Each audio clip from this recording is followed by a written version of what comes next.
everybody? Will back, Will Shop Dating, and we're here with a 2014 Dodge Durango RT, and today we're going to be doing the brakes. So I'll be right back with the tools that you're going to need. All right, back after you got it securely jacked up and secured on jack stands. You're going to take out the wheels, which size you're going to need is a 7/8.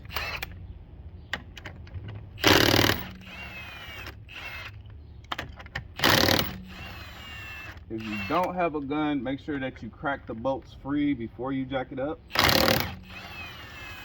Use a breaker bar.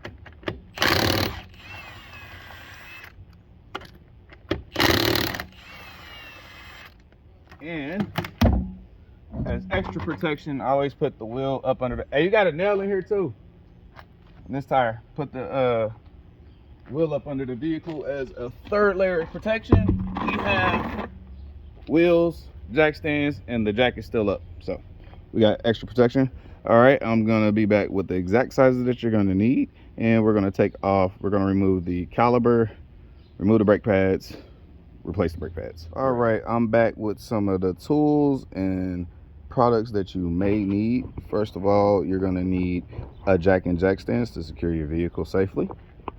You're gonna need a 7/8, which I'm using my Milwaukee Impact. Take it off.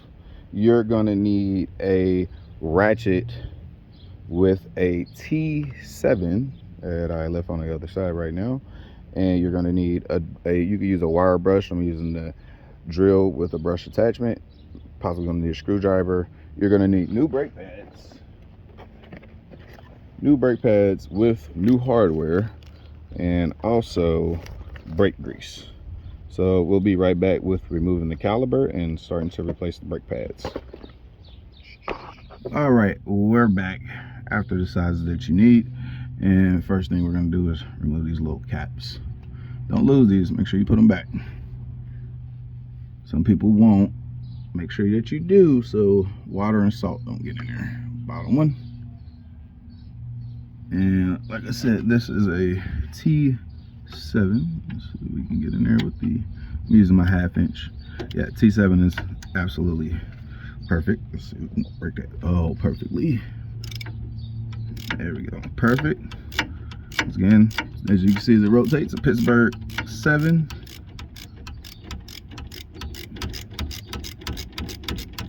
Yeah, 3/8 wouldn't fit in here. All right, let's go to the bottom.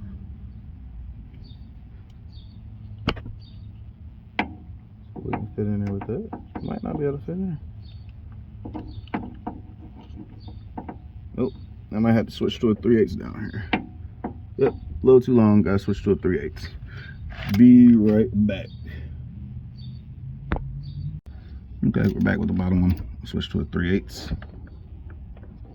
Hopefully I got enough leverage. There we go. They weren't too stuck.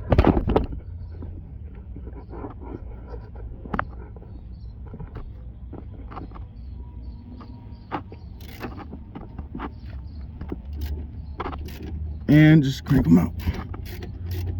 So after this, we are going to remove the caliper, remove the guide pins. We're going to grease those up. We're going to remove the hardware, replace the hardware, and replace the brake pads. All right, back. Now we're going to, it doesn't really have brake hardware, it just has that retaining hardware, one for each side. So we're going to go ahead and clean up where the brake pads sit and slide, so they slide smoothly.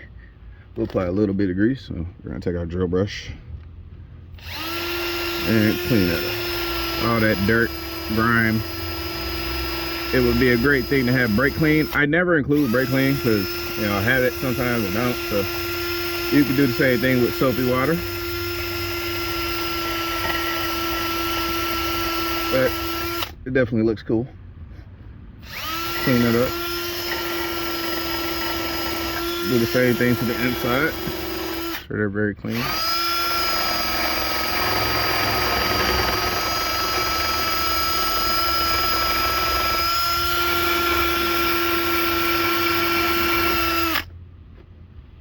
So now we're going to do the inside, and then I'll be right back with basically cleaning up the caliper, putting in new brake pads.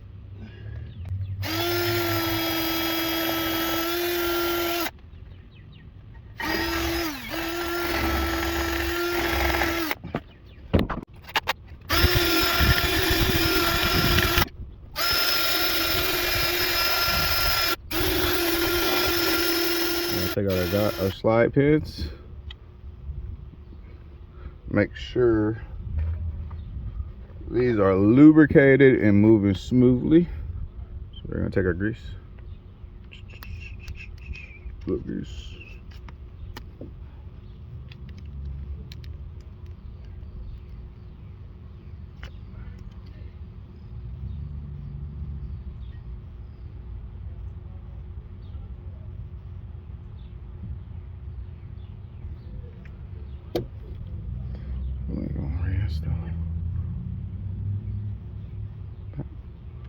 Make sure it's moving. Make sure it's moving all the way through smoothly.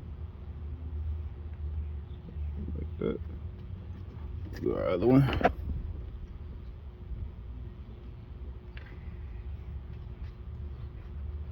It's resting on my foot. Don't worry about it.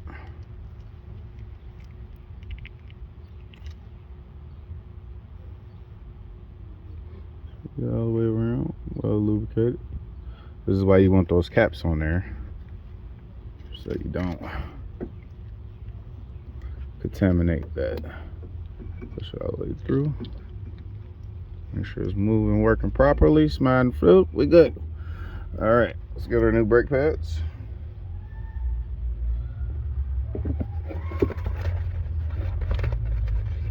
Our outside pad. You can't mess these up. One of the pads has no backing plate. They go here. We're gonna lubricate these two just to show y'all. And then the other pad has the kind of spring clamp that goes into the caliper. So you can't mess these up. Just make sure you put them on the right side. The outside goes there. So we want to match up the inside pad like so. So see, outside pad, inside pad, it goes like that. We're gonna grab some lube. Lube. So there. On all four of the sliding, moving part. And also there. And there. And then just install our brake pad, outer pad. Bow.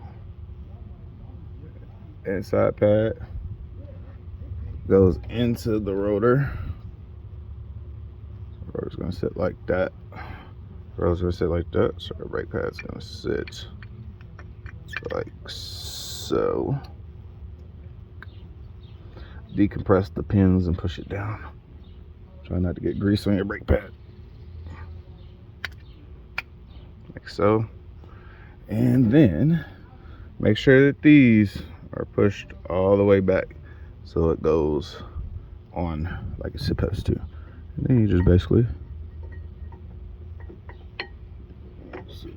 oh, I didn't compress the, sorry, did not compress the caliper. Be right back with compressing the caliper.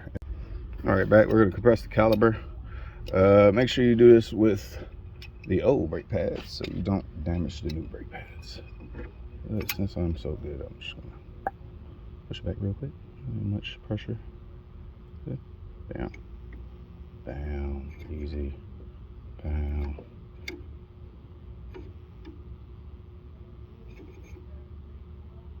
Take your time. Press it back slowly.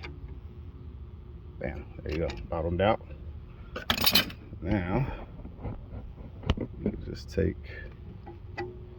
our brake pad caliper and should just slide right in, like so. And then you have the brand new retaining clips. I'm gonna push these pins in first. Make sure that they're seated. And to start them by hand, oh, quick tip, use a thin socket so you don't get stuck in the get the socket stuck. I'm just gonna do it by hand.